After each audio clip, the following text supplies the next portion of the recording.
로사의 책방에 오신 여러분 안녕하세요. 책 읽는 즐거움의 로사입니다. 오늘 소개해드릴 작품은 박완서 작가의 내 기억의 창고와 꿈이라는 수필 두 편인데요. 여러분들의 기억 창고에는 어떤 것들이 존재하고 있는가요? 지난 시간의 추억들이 이것저것으로 많이 있을 텐데요. 그저 마음속에만 남아있는 것도 있고 사진도 한몫하고 있겠지요. 스마트폰이 생기면서 쉽게 사진을 많이 찍고 갤러리에 저장하게 되는데요. 그것도 시간이 지나면 넘쳐서 한 번씩 정리가 필요한 것 같습니다. 그렇게 기억의 창고도 차곡차곡 정리해 놓고 가끔 지난 시간을 반추해 보는 것도 좋겠죠. 그리고 현재 여러분들은 어떤 꿈을 꾸고 계신가요? 저는 여행을 좋아해서 여행을 늘 꿈꾸면서 느껴지는 기대와 설렘은 제 삶의 원동력이 된답니다. 그럼 박완서 작가님의 내 기억의 창고와 꿈이라는 두 작품을 낭독해 드리겠습니다. 끝까지 들어봐 주세요.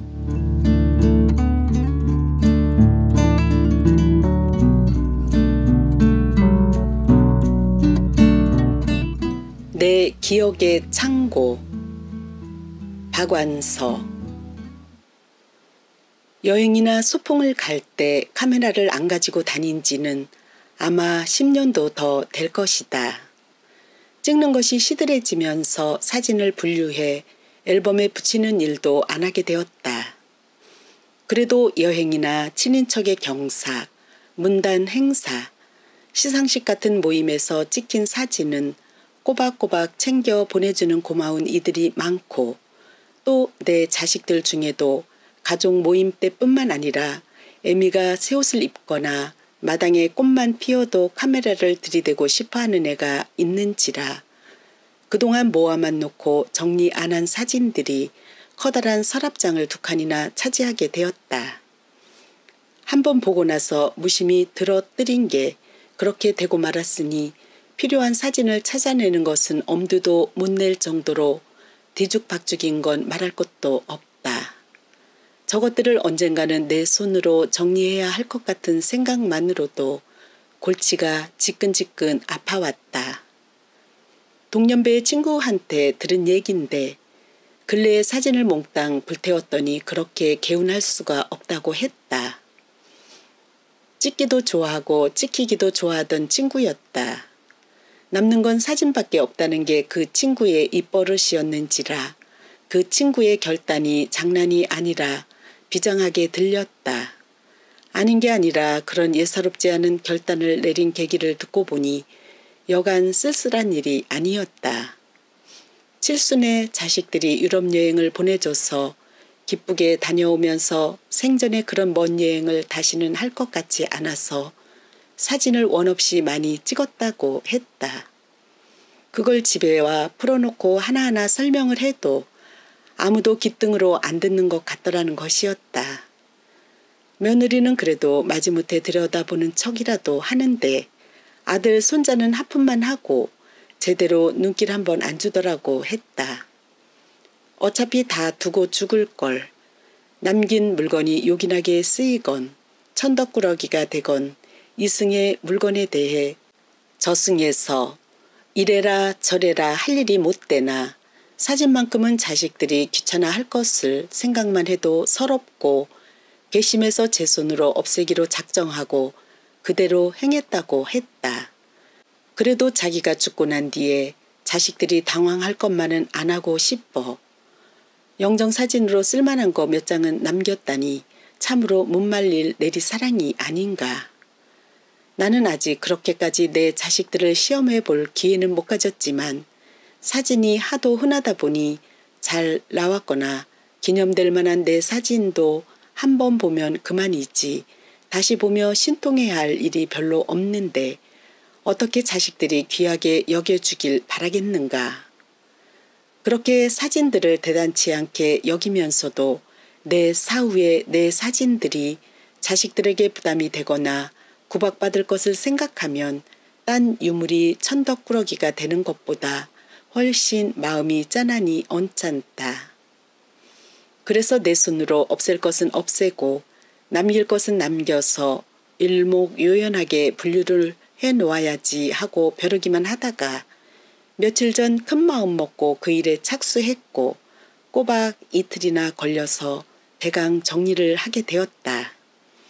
정리하는데 이틀이나 걸린 건 뒤죽박죽된 사진의 양이 그렇게 많았다기보다는 내 일손이 워낙 굼뜨고 더딘 탓도 있고 이런 일도 있었나?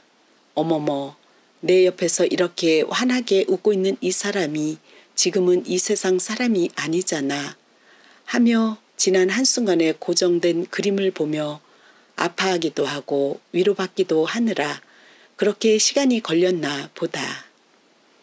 그 중에도 지금은 다 커버린 손자들의 어린 모습을 보는 것은 이 따분한 일의 뜻밖의 즐거움이 되었다.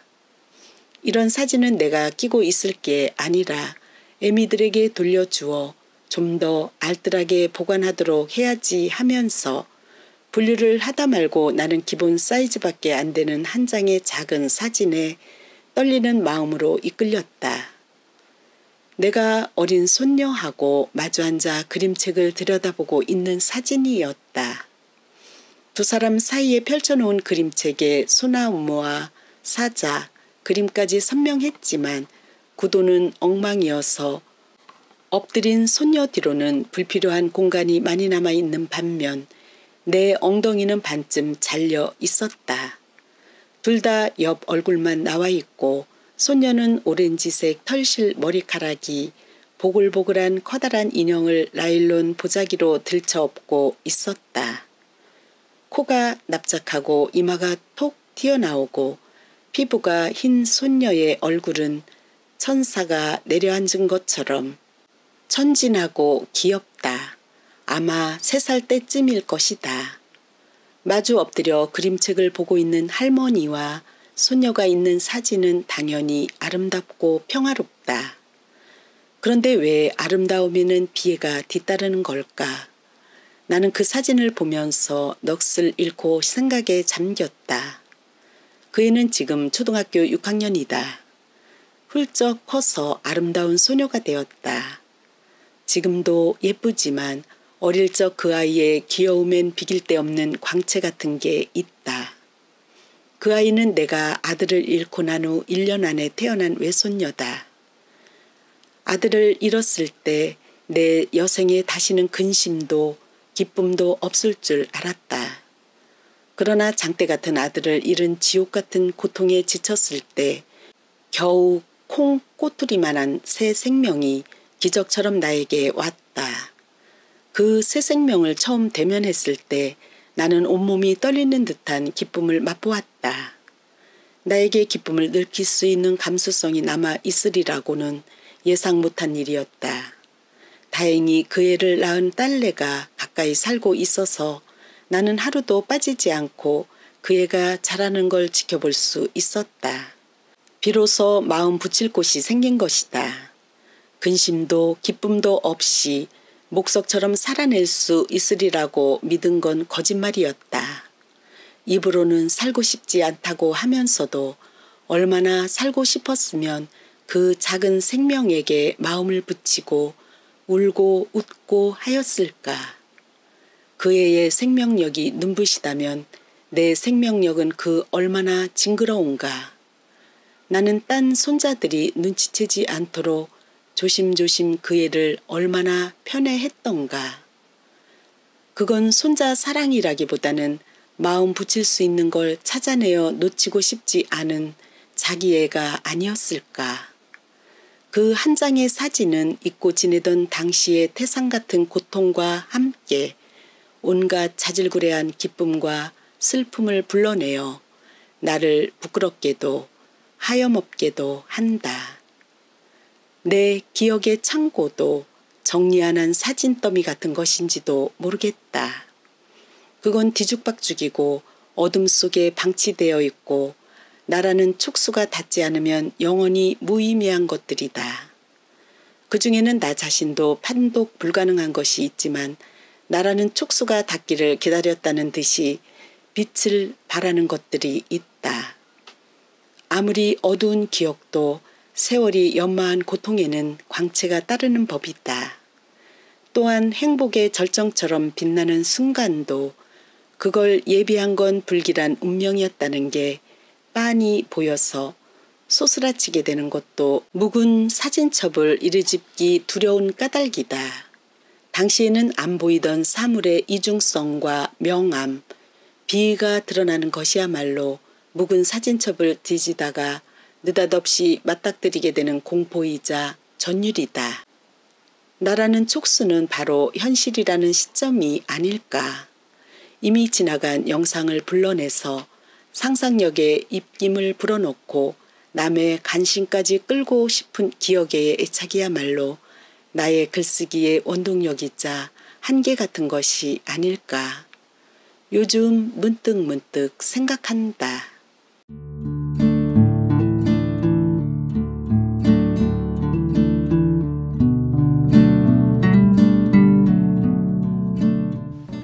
꿈. 일전에 시내에 나갔다가 집에 들어올 때 일이다. 택시를 탔는데 동대문 쪽으로 가지 않고 도남동 쪽으로 도는 것이었다. 한 번 잡은 방향을 바꾸기도 어렵거니와 거리상으로 큰 차이가 날 것 같지도 않길래 뭐로 가도 서울만 가라고 하고 가만히 있을 수밖에 없었다. 운전사 쪽에서 뒤늦게 방향을 잘못 잡은 걸 알고 미안해 하더니 삼선교 쪽에서 질러간답시고 주택가로 접어들었다. 오늘 다르고 내일 다르게 변하는 신흥주택가나 도심지와 달리 안정된 한옥촌은 아늑하고도 구태의연했다. 그곳엔 내가 여학교 시절을 보낸 집이 있을 터였고 택시는 뜻하지 않게 그 집 앞을 지나는 것이었다. 조그만 한옥인 그 집은 옛 모습 그대로인데 그 집이 있는 좁은 골목은 한쪽에 집들이 헐려서 큰 한길이 되어 있었다.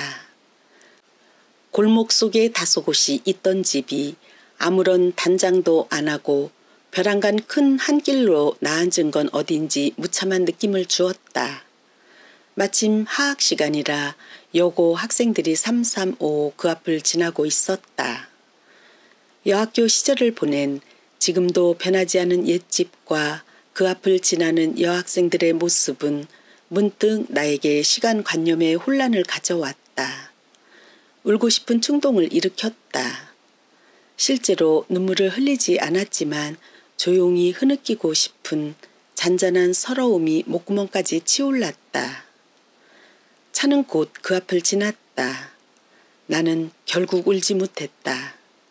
50살이 가까운 뻣뻣하게 굳은 여자가 그까짓 일로 차마 어찌 울기까지야 하랴. 그러나 그때의 그 느낌만은 늙은 여자답지 않은 센티였다. 그 집과의 만남은 50살 여편네에게 16살 소녀의 감상을 일깨워줄 만큼 그 집에서 나는 참으로 많은 꿈을 꾸었다. 숱한 꿈은 자라면서 맞닥뜨린 현실의 혼비백산, 지금은 그 편린조차 지니고 있지 않다. 나는 그때 내가 어떤 꿈을 꾸었는지 생각해낼 수가 없다. 다만 그 꿈과는 동떨어진 모습이 되어 늙어가고 있음을 알 뿐이다. 하루하루를 사는 내 모습이 벼랑간 한 길로 나앉은 나의 옛집의 모습만큼이나 초라하고 어설프다는 걸 알 뿐이다. 나는 매일 아침 하루의 계획을 세운다. 집에 있는 날은 집에서 할 일을 빠듯하게 짠다.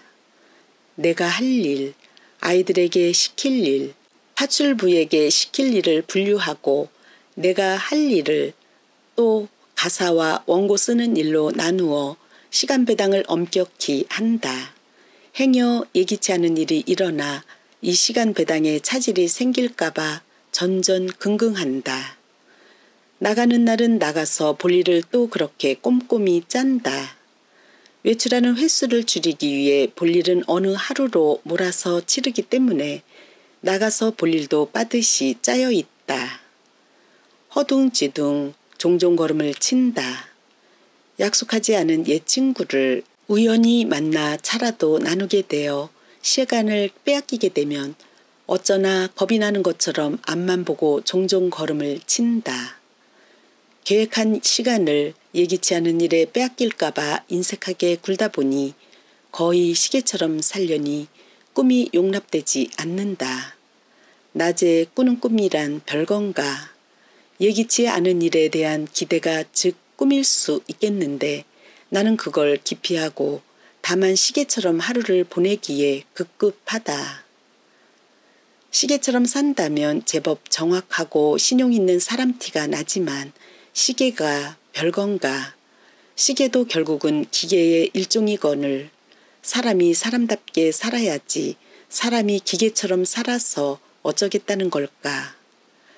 낮에 이렇게 기계처럼 바쁘게 움직이다 보니 밤엔 자연히 죽은 것처럼 숙면을 하게 되어 거의 꿈을 안 꾼다. 꿈을 안 꾸는 것인지 못 꾸는 건지 꾼 꿈을 되살려 기억할 시간을 안 갖기 때문에 일껏 꾼 길몽, 영몽을 아깝게도 망각의 구렁텅이에 쳐놓고 있는 건지는 모르지만 숙면한다고는 하지만 꿈이 없는 잠은 뭔가 서운하다. 고기 없는 물이 서운한 것처럼 고기 없는 물이 아무리 깨끗해도 살아있는 물이 아닌 것처럼 꿈이 없는 잠은 산 사람의 잠일 수 없을 것 같다. 조금 덜 바빠져야겠다. 너무 한가해 밤이나 낮이나 꿈만 꾸기는 말고 가끔 단꿈을 즐길 수 있을 만큼만 한가하고 싶다. 아침에 일어나면 우선 계획밖에 예기치 않은 일이 일어나길 소망하면서 가슴을 두근대고 싶다. 밖에 나갈 땐 정성껏 화장을 하고 흰 머리카락이 비죽되지 않나 살펴 머리를 빗고 어떤 옷이 가장 잘 어울리나 이 옷 저 옷 입었다 벗었다 하고 싶다. 예기치 않은 사람을 만날지도 모른다는 기대에 부풀어서 이렇게 시간과 마음의 여유가 생기면 아마 밤에도 꿈을 꿀 수 있을 것 같다. 내가 어려서 꾼 것 같은 색채가 풍부한 꿈을 나는 어려서 특히 꽃과 과실의 꿈을 많이 꾸었었다. 진분홍 꽃으로 뒤덮인 들과 산을 끝없이 헤맨다거나 놀랍도록 색채가 선명한 과일이 주렁주렁 달린 나무 밑에서 치마폭을 벌리고 과일이 떨어지길 기다리는 꿈이라든가. 이런 꿈 이야기를 하면 어른들은 태몽이라고 하시며 웃으셨다. 나는 부끄러워서 어른한테 꿈 얘기를 하는 걸 스스로 삼가게 됐다. 하긴 소녀적의 태몽으로 지금 예쁜 딸들을 주렁주렁 두었는지 모르지만 악몽을 꾼 기억은 거의 없다. 악몽 이래봤자 무서운 도둑이나 괴물에게 쫓기는 꿈인데 이런 꿈을 꿀 때는 좋은 꿈을 꿀 때와는 달리 지금 꿈을 꾸고 있다는 걸 의식하고 꾼다. 그래서 꿈이니까 날 수도 있겠거니 하고 마음만 먹으면 둥실 공중을 날아 괴물로부터 가볍게 노연하게 된다. 그러니까 무섬증이 조금도 심각하지 않고 장난스럽다. 다시 꿈을 꾸고 싶다. 절박한 현실 감각에서 놓여나 꿈을 꿀 수 있었으면 좋겠다. 조금만 한가해지면 그럴 수 있을 것이다. 아직은 꿈을 단념할 만큼 뻣뻣하게 굳은 늙은이가 돼 있다고는 생각하지 않는다. 소녀적에 살던 집 앞을 지나면서 울고 싶을 만큼 센치한 감정이 아직도 나에게 남아있는 것만 봐도 나에겐 꿈을 꿀 희망이 있다.